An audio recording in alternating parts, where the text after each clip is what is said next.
Syrian, and I know what makes me different. And I know that there comes a certain level of responsibility in society to act appropriately so that when the next person says, oh, I've met an Assyrian person before, they have only good thoughts and good feelings about the person that they met.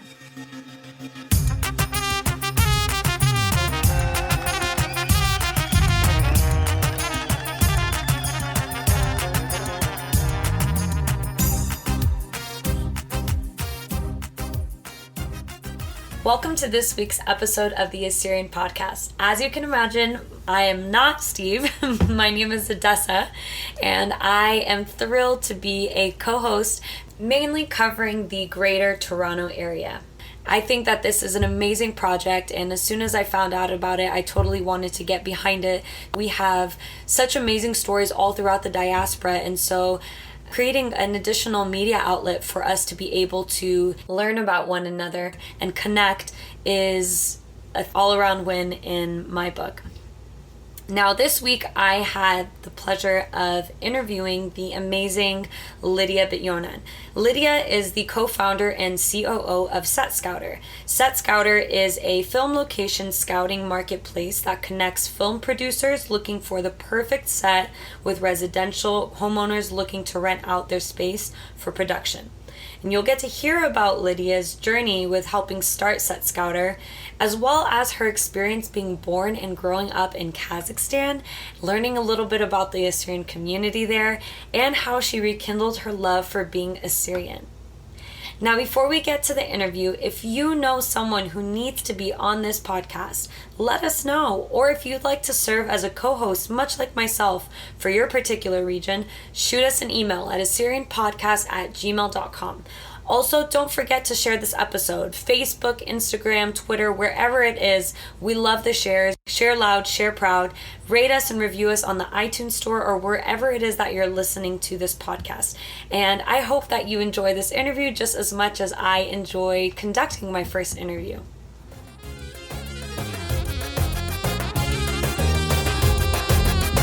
So Lidia, talk to me about what Set Scouter is and how it came to be. So Set Scouter, you want to think about it as the Airbnb of the film industry. So what you have is residential homeowners being introduced to producers and media companies that are making commercials, music videos, and things like that. So if you've got a home that you want to say make some extra cash on, you rent it out to a commercial. For example, this week we wrapped up IKEA in Miami. And, you get paid a few $1,000s, and there you go. Your home's a star. And how did Set Scouter come to be? Yeah, so my partner and I, it was actually my partner's idea, my business partner, Alex. Him and I met in university. We became friends. We both kind of bonded on the fact that we were in a media program, so looking to be directors, producers of TV, radio, film. But we both bonded on this aspect that we really cared for the business side of things. So after graduation, Alex had this idea. And at first I kind of laughed it off because I thought, there's a lot of trust involved. But this was the time that Airbnb was becoming really popular. So we thought, hey, taking this exact same concept to film and TV makes a lot of sense. Mostly because finding locations has been a really difficult process. People had to go door knocking, ask their friends' moms and say, look, do you have this beautiful modern kitchen? I need it for a shoot. So we kind of took that process and put it all online. Amazing. And said you studied media in your undergrad. Mm-hmm. So how did you get to that point? Honestly, from like a tiny age, people would ask me, what do you want to be? I used to say, I'll either be an actress or I'll be a lawyer. And it seemed like the media world kind of brought some of those qualities together. I always was fascinated with television. So I wanted to be in the media. And I started at 16 volunteering for a local TV station, writing news reports and things like that. So I thought I wanted to be a journalist. I tried that out a bit. Then I tried being a producer of certain shows and working for production companies. Then I actually tried my own production company, which failed miserably. But after all that, I decided that, it's time to have a business of my own that would deal with the media industry.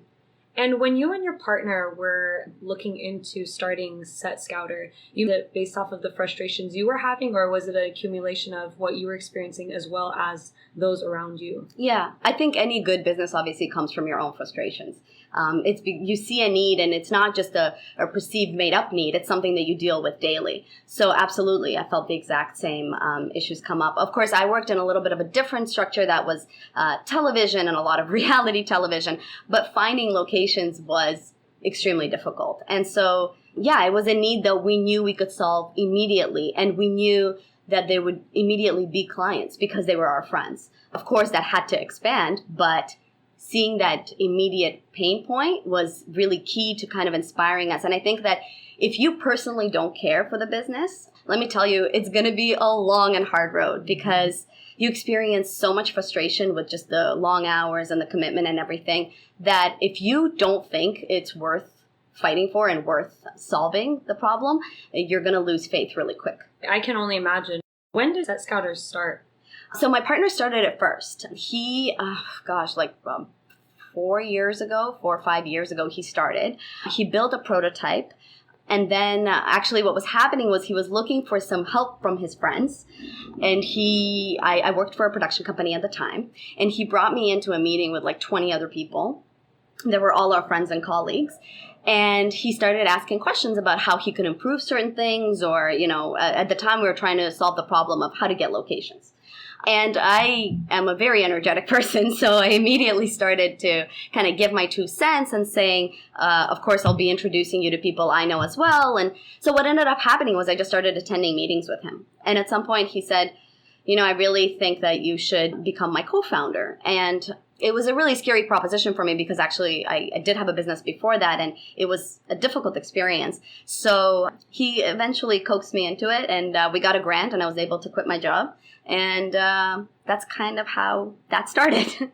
I can just imagine a lot of that is a huge sort of leap of faith and not really knowing what you're going to step into, but trusting the process. And so before you even got into Set Scouter, you had mentioned that you tried opening up your own production company, and you had said that hadn't gone so well. No. So how did you even get into, the idea of that and really saying, I really have something in place and I want to be able to make something of it?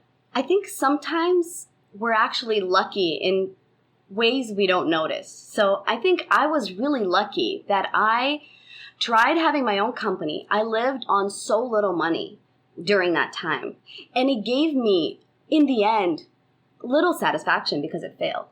And I think that experience was actually great because I knew that I could survive on little. And then coming from a family that I wouldn't say is a giant financial support. Of course, my parents are incredible people who've always helped me, but I don't come from money.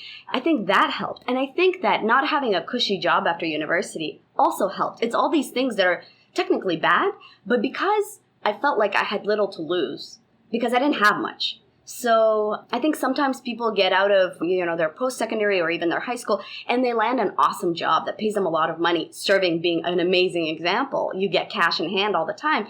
You get so used to that comfort that you're unable to take those leaps of faith that could actually pay off 100 times more. So I think that the road to Set Scouter was definitely not cushy. I worked in production. It's contract work. So you work really long hours. I was on set for like 14 hours a day, coming home just crying from exhaustion. But after having experienced that, I was like, oh, well, yeah, I can do my own business. Oh, I have to work long hours? Okay, fine. So really, I guess taking from that, you have very little to lose. And so that is what sort of brought you into it of like, well, why not give it a try? Yeah. It can succeed. I think people should look at that as a blessing. Absolutely. Like, you don't have expectations on you, You're just this dude or gal trying to make it work, so it should be easier, technically. And here you are in 2018, so now Set Scouter is in its... I would say fourth year. Fourth year? Yeah, going into fourth year, yeah. Fourth year. And so where was Set Scouter and where is Set Scouter today? Yeah, so obviously we started here in Toronto because that was home. We are now in Toronto, Miami, Chicago, New York, and a little bit of LA. We are a team of 10 full-time people and many more contractors. I've gotten external funding from Silicon Valley investors. Of course, we're always raising more money, but getting that external funding certainly shows a certain level of product market fit, people recognizing that you truly are building a real business. So that's nice to have.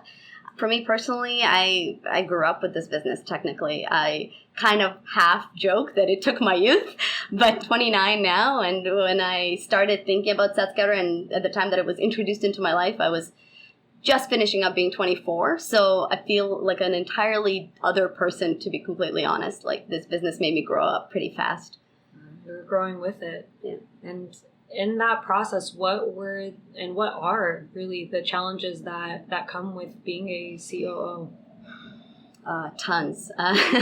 I think you have to have enough emotional maturity. I think that it's just a big challenge to look at yourself with criticism every day, because I think that in this position, no one is really going to tell you what to do. That's kind of the hard part, I think. I think having a job certainly is difficult, and there are tons of jobs out there that are stressful and taxing, but there's a certain freedom in not having to make your own decisions.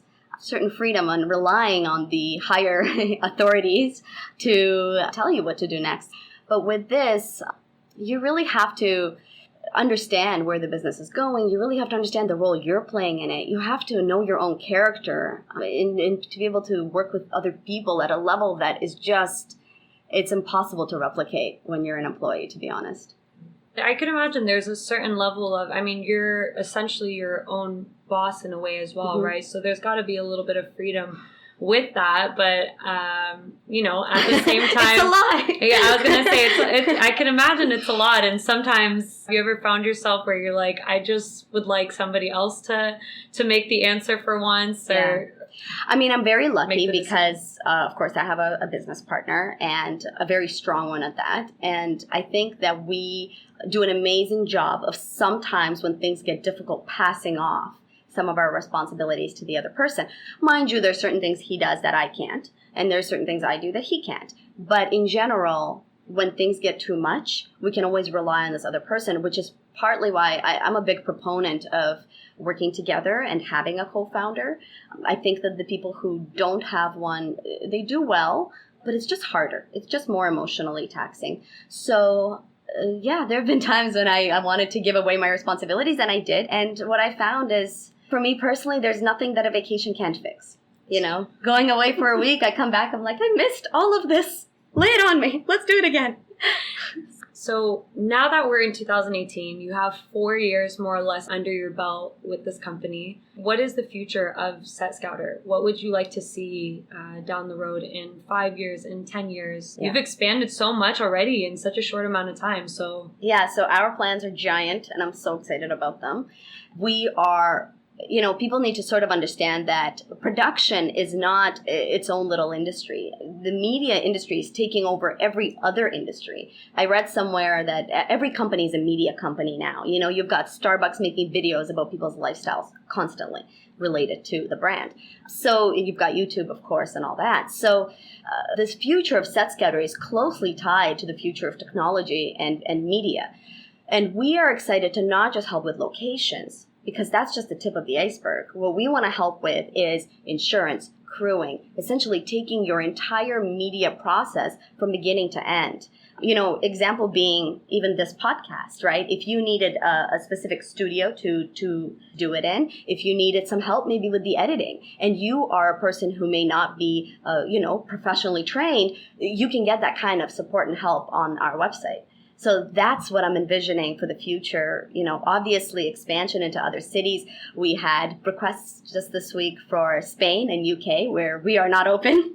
So that was really nice. I know that the Russian market is very big with brands and videos. So honestly, it can become very large. Is there a competition with SetScouter right now? Other companies who are doing similar work?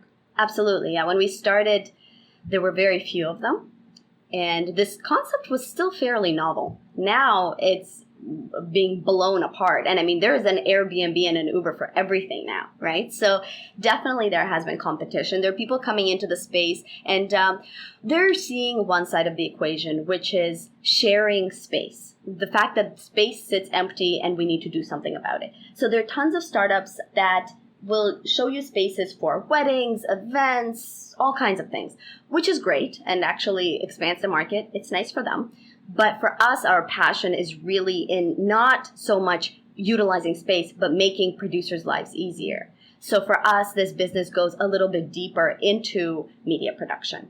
So that's kind of the big differentiator. But it's always an interesting experience when there are new competitors and you dig into what they're doing. What are we doing right? What are they doing right? It's sometimes very interesting. I'm sure interesting, but I think it's important too that you know what does set you apart from your competitors, and I think that's what gives you the edge that you have. Mm-hmm. What advice would you offer an Assyrian who has a business idea?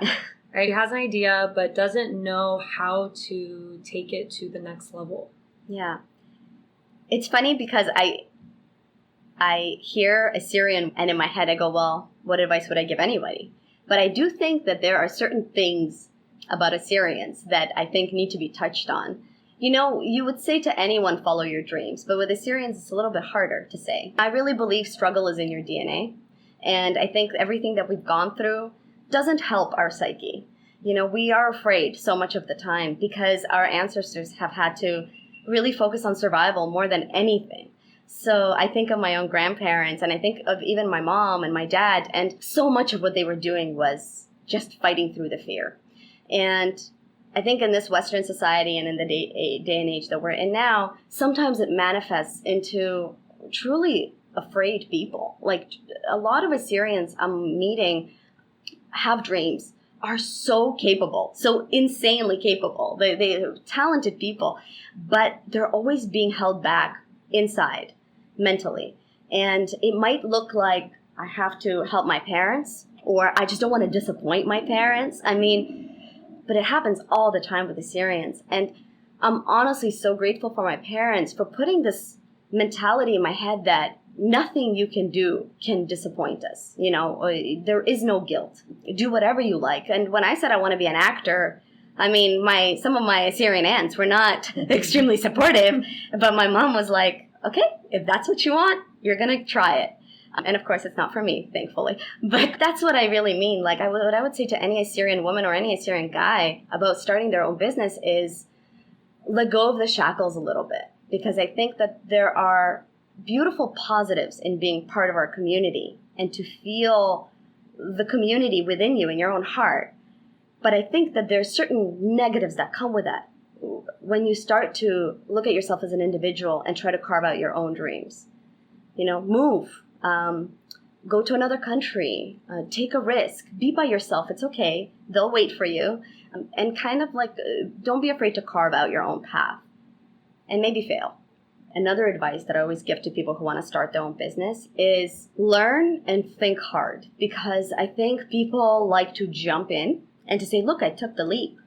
Well, taking the leap is not enough. You've got to be prepared. So some people like to cut corners with a business because they think of it as being an entrepreneur is to be reckless in a way.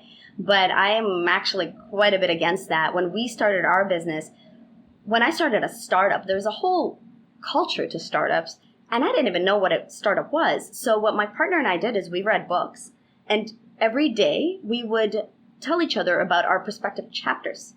So we taught each other the books we were reading because we just wanted to read books faster. So, you know, you really have to be able to learn fast. Learn fast indeed. And the startup world is really no joke. And I think that you've provided the listeners some really good information on things that they should consider before they, you know, are looking into starting their own startup or their own business. So, Lidia, let's shift gears a little bit. So we know you and we know about Set Scouter, but let's talk a little bit about Lidia pre-Set Scouter. More specifically, like growing up. Yeah. I think I have a pretty weird story for Assyrians. I was born and raised until I was 11 years old in a city called Almaty in Kazakhstan. We were an extremely close-knit Assyrian community. Everyone that I knew was my cousin. At the point that we were leaving already, my mom was like, we have to leave. You have no one to be with here. Everyone is your cousin. So we were an extremely close-knit community. And yeah, my family's incredible. I grew up with like aunts, uncles, grandmas, grandpas all around me. Then we moved to Canada when I was 11. And we all moved to Canada together. And it was a weird, difficult time because, of course, starting from scratch again.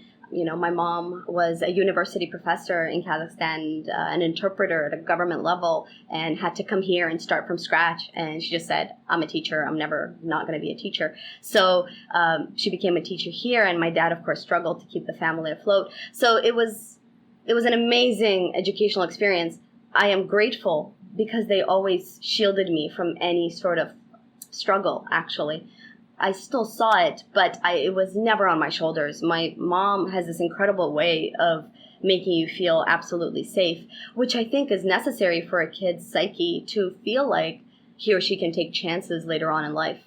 So yeah, my family is awesome, and we live in Toronto. Everyone's still in Toronto. And how did Kazakhstan come to be? Yeah. Because this is probably such an interesting fact to people that there are Assyrians. Are there still Assyrians? Are your there are not tons. Okay, like let 100 it be known people, that there are Assyrians in Kazakhstan. So we truly are everywhere. Yeah. So how did Kazakhstan come to be? How did your parents go there? Were they born there, or did they immigrate there? How did they start a life there in which you were kind of born and raised in? Yeah. In true Assyrian fashion, a little history lesson. We are Urmijnaye, so we're from Urmi. And by we, I mean 1914. My family ran from Iran to, not just my family, a huge portion of the community, as probably people do know, Russian Assyrians. So Russia, of course, provided some support and had said that if Assyrians were to come onto their land, there would be perhaps a piece of land for them there. So, of course, our nation believed it. We went to Russia. It was from Iran. We ended up in Georgia. And Georgia ended up being part of the USSR. So there was the revolution immediately. Pretty much as soon as we got there, all plans were cast aside, and my family settled in Georgia. So my mom was actually born in Georgia on a vacation, but it just goes to show that we have really strong ties with Georgia still. What ended up happening was, of course, tons of people died. My grandmother lost a lot of siblings. There are all these, I grew up with these stories of tons of family members just not surviving that trip. So they settled in Georgia. It was a really good country for them. Georgians are really similar to us in a lot of ways. So they settled there nicely. And then what happened was, sometimes there is no sense to what the Soviet Union does to people. So they wanted to clean up house a little bit or something like that and leave the Georgians with the Georgians. And so they went and literally came into the middle of the night to my family's, to my ancestors, technically, my grandparents, their parents, put them on a transport truck, took away all of their belongings, and brought them to Kazakhstan. And Kazakhstan is a beautifully resource-rich country, but of course they just dropped them off in the middle of winter on the land. The stories I was told was that the Kazakh people were extremely kind. They took in Assyrians into their homes, fed them, clothed them, allowed them to stay with them until they got, on their feet. But as a result, of course, I grew up there. I was born. By the time that I was born, Russian culture was prevalent because it's the Soviet Union. Kazakhstan was part of the Soviet Union, a big part of it. Russian culture was everywhere. My grandparents actually still spoke Russian with an accent because their first language was Assyrian. My grandfather still had trouble finding some words. So I grew up with these very Assyrian grandparents. Some of my first Assyrian words, unfortunately, because I say that because my brother's first language was Assyrian, not mine. But my grandmother taught me prayers in Assyrian and tried to teach me that way. So yeah, we ended up in Kazakhstan. I think it was just over 100 families. All kinds of different ones. I recently realized that one of the women that we knew was Suryoyo, because she did the F instead of the P, and we used to not understand why, but now it blows my mind that there were so many different kinds of Assyrians living in Kazakhstan and somehow ended up there. So it was a really fascinating place to grow up, and it was more fascinating for me, I think, than I would say the Assyrians in the United States and Australia or in the Middle East, Because to me, as a kid, I didn't realize there were so many other Assyrians. Like, we were on our own little island, completely separated from the rest of these. So sometimes we got magazines, and I would be in awe as a kid that there are people out in the world writing about Assyrian things and gathering. And we would, this is before YouTube, somebody would bring a tape and put it in, and people would be dancing Sheikhane, and we would be like, oh my God, these are Assyrians in Australia dancing Sheikhane. It was crazy. So when we got here, of course, my mind was blown. Well, this gives me goosebumps, and just understanding how our experiences are so similar yet so different depending on wherever we are in the world. 100 families in Kazakhstan. And I'd say in Almaty. I think I'm getting it right. Almaty being the city, used to be the capital of Kazakhstan. Okay. Mm-hmm. And when your family had left, were many of the other families leaving as well? Mm-hmm. When we left Kazakhstan? Why you left Kazakhstan? Yeah, simple reasons. We lived well, but there, when you live well, you don't live securely. So, my parents worked really hard. They were able to provide a decent life for us. Mm-hmm. But in Kazakhstan, or in many post-Soviet countries, there's no guarantee that what you have today is what you'll have tomorrow. It might be taken away by the government at any point. So I think it was a situation of security. Also, I make a joke that there were not enough Assyrians around. But my mom was genuinely concerned. She said that if we were to stay, what were our choices for continuing on with our own families? The idea was that essentially we were going to stop being Assyrians, and a lot of my cousins, again, love them, but are half Russian, half Ukrainian. We've got Germans, we've got everyone in our family. But my immediate family, we're still fully Assyrian. So I think that there was a level of pride that my parents had with that they weren't just going to let go of. So yeah, it was, I think, a number of factors of one of those. And then, of course, education. Like I said, I wanted to be an actor, and I was not going to be an actor in Kazakhstan. So opportunity. Yeah. And how was the Assyrian community there with regards to, was there like a Shota Puta, an organization of some sort, or was there a church or churches? How would people gather together? How would they build community amongst one another? We had what was called the Assyrian Association of our own. We had no church. So the churches that we went to were Russian Orthodox, which was generally in line with ourselves. I mean, we're a Church of the East, so it makes some sense. But when it comes to our own holidays and festivals, we were honestly incredible. I look back and we were so scrappy. We had our own organization. There were people at the top of that organization who loved being Assyrian. Some of my uncles, all kinds of academics and business owners, people really cared. And we did festivals. We participated, actually. There's a famous, not famous, but an awesome tape we have where Kazakhstan threw an international sort of festival, and Assyrians opened it. We opened the festival because they said this is the oldest nation that we have. And my aunt was our choreographer, and my brothers are both in that number. I was too little. But yeah, we danced every week. We met on Sunday. The Assyrian organization had their own little building. We met, and it was so much fun. So there were certainly opportunities for Assyrians to be able to congregate with one another at least once a week. I feel like so often within our different cities or wherever the Assyrian communities are, church can sort of hold place into that, right? Where it's like the definite place where you can at least see other Assyrians every Sunday. So given that there wasn't a church there where Assyrians could congregate, it is amazing to hear that there was at least another opportunity where they could consistently see one another as well as delve into being Assyrian in every aspect of it. That's amazing. And so your family came to Canada and you all moved to Toronto and settled in Toronto. How did Canada come about, and Toronto specifically? Did you have family here, or? We had no one. We came, my mom, she would tutor. In the later years, she would tutor people who were applying for immigrant visas to English-speaking countries. because her English is incredible. So she would tutor people and hear these stories. And my dad pushed her a little bit and said, look, I mean, you're tutoring these people. They're getting accepted. We should just do the same thing. Canada came about. I think we had a few choices. I think Australia might have been one of them. But my parents did their research and, they saw a nation that was open to immigrants. They knew that there were lots of Assyrians here. My brother was always on the internet, even in those days. He's been on the computer since he's been 12. So he was already finding communities and things like that.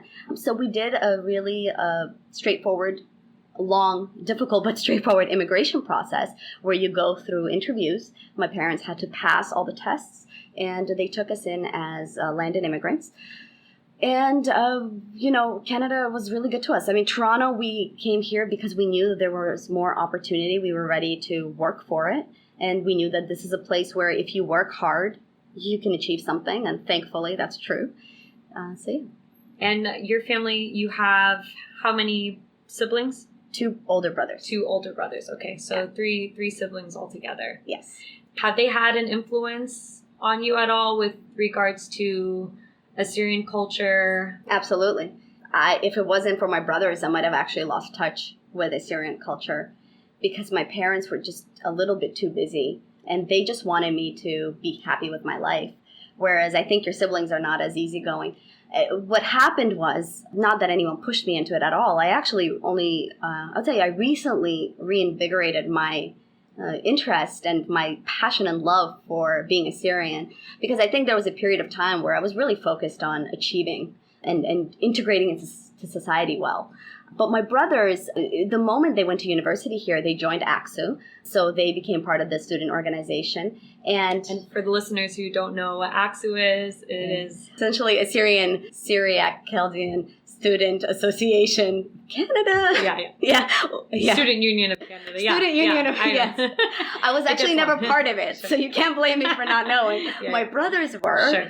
And they were really active, and especially David, the middle brother, once he graduated, he moved away a little bit, but George always had, I think George, because he's the oldest and because he spent the most time with our grandparents, I think that the love for being Assyrian is very deep within him. And he always introduced me to music, and he learned a little bit more Assyrian himself and would try to teach me. We had plane rides where we're just counting from 1 to 10 the whole plane ride. So I think George helped me keep my identity as far as being Assyrian goes and introduced me to a lot of amazing people. I mean, if I were to look at 6 degrees of separation, that's how I know you. So George helped me to meet a lot of Assyrian people who showed me that, being Assyrian wasn't only sort of an organizational structured situation. It was also people that are up to similar things as me and that I can share my experiences with, like true friends. So that was really nice. That's amazing, and I gotta give props to George. That's that older sibling responsibility there. He did good. Yeah, he did good.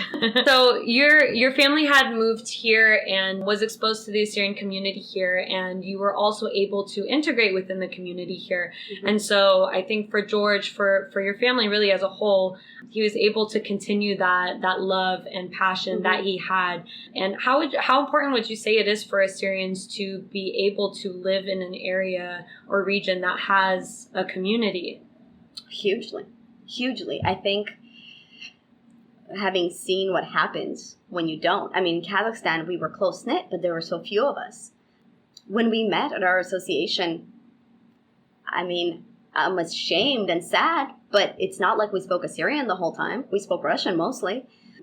I think it's really easy to lose our identity. I think people who grew up with it don't realize that it takes just a few people to stop trying and it will all fall apart. I mean, it sounds so dramatic, but I know it for myself. I mean, I could have completely moved away from being Assyrian. And I think that this might sound a little bit like our mother speaking in me right now, but I think women hold an incredible place in this entire nation and in this situation. Because my mom always said it's the woman who runs the family. And the family is what sets up the rest of our nation, right? And so I think we as women carry an extra little bit of responsibility to create Assyrian families.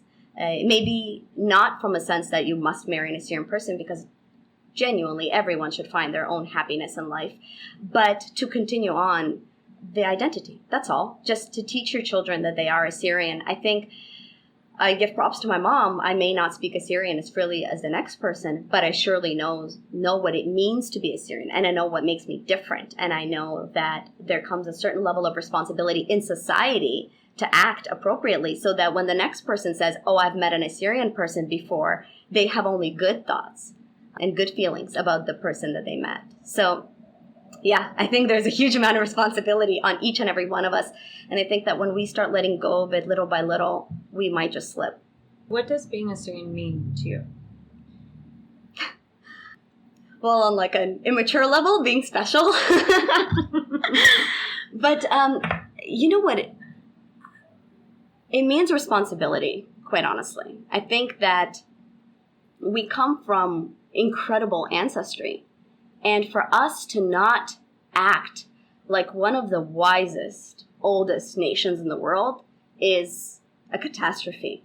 So being Assyrian means to me being proud, but not from an egotistical level, but from a level of responsibility for the rest of the world, honestly. It's like we are the messengers of the past. That's how I feel about being Assyrian. So what we stand for, I think, in my heart, it matters to the rest of the world. Do you know what I mean? Like, I don't mean that everyone's going to listen to what we have to say. Sadly, that's not the case at all. But what it does mean is that you always have to carry yourself with this idea at the back of your mind that what you are particularly bringing to the world is special, and that your message to the world is important. So I think it means to me a certain level of certainly being different in the best possible way. Absolutely. You talked about responsibility, and I think so much of being Assyrian, because we don't have a place to that we can physically say this is Assyria, the entire world recognizes this as Assyria. Mm-hmm. And so it's a country that is creating all these resources to continue the preservation of language, of culture, of tradition, of food, of everything, that we really take it amongst ourselves individually to upkeep those things. And all it requires is one person to say, hey, I don't really want to do this, or hey, I'm tired of this. Hey, I don't, I have other things that I would be doing, mm-hmm. and this isn't one of them.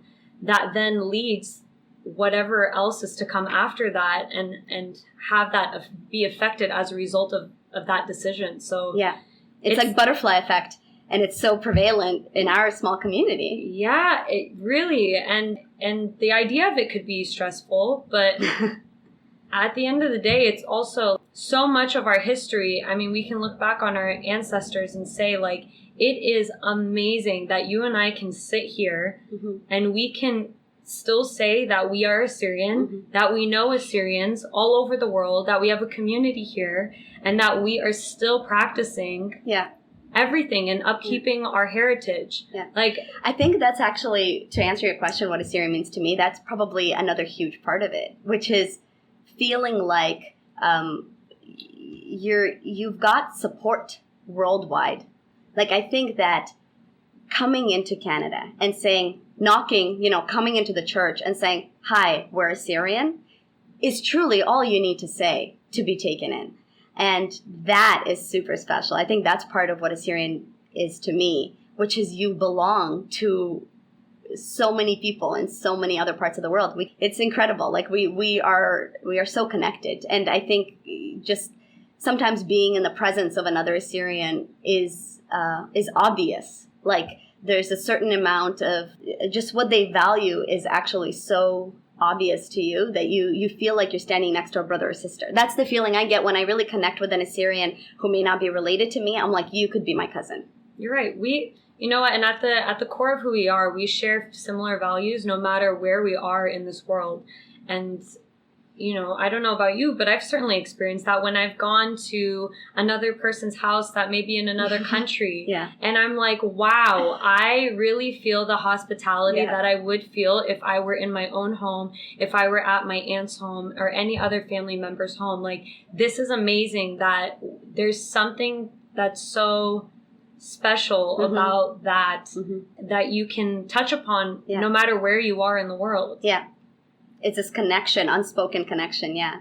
It's like that Rosie Bit-Yunan quote, which is, I am Assyria, right? Yeah. And I was going to say about that, I know that we talk a lot about it. We say, if one person stops doing something, then that could ripple into, our entire community being affected.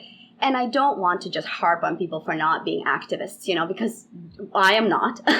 And I'm doing my own thing. And tons of other people are just trying to do their own thing. But I believe being Assyrian doesn't necessarily have to be that you go out there and you're an activist. It's just carry yourself with that in mind, that you are representing a nation of people that need good representation. So you be that representation, be moral, be kind, help people achieve things. That's kind of what I meant by that responsibility. Absolutely, yeah. And I think everyone has a role, right? There's a role to be played within our community for every type of person, right? There is room for the activists. There is room for the business person, the scholars, the business people, whatever it is. And I think it's important to know that they do all play a role in our community. And it's what makes it vibrant. Absolutely. Absolutely. Lydia, thank you so much for this interview. I really did, even though I know you on a friendship level, there's so many new things that I discovered about you just through this conversation. So you are absolutely a joy to be around. Your energy is infectious. And for the speakers who would like to maybe get in touch with you, maybe hear more about your story, maybe they have a business idea, want to think about how they can sort of take it to the next level and want your opinion on it, how can they get in contact with you? Yeah, I mean, I don't mean to toot my own horn to say that my advice is amazing, but I do help out a lot of other people, and I am sad to say that not many of them are Assyrian. So I really think that if someone has an idea, for a business or anything like that, I'd be really happy to walk you through what I know to help you. So do get in touch with me. I guess Facebook is the best way. Lidia Bit-Yunan on Facebook, and then Lidia Bit-Yunan on Instagram and on Twitter, all the same. But yeah, do get in touch with me, guys. I love making new friends, and I love talking any business ideas, and I'd love to help out. If I can give back, I'd love to.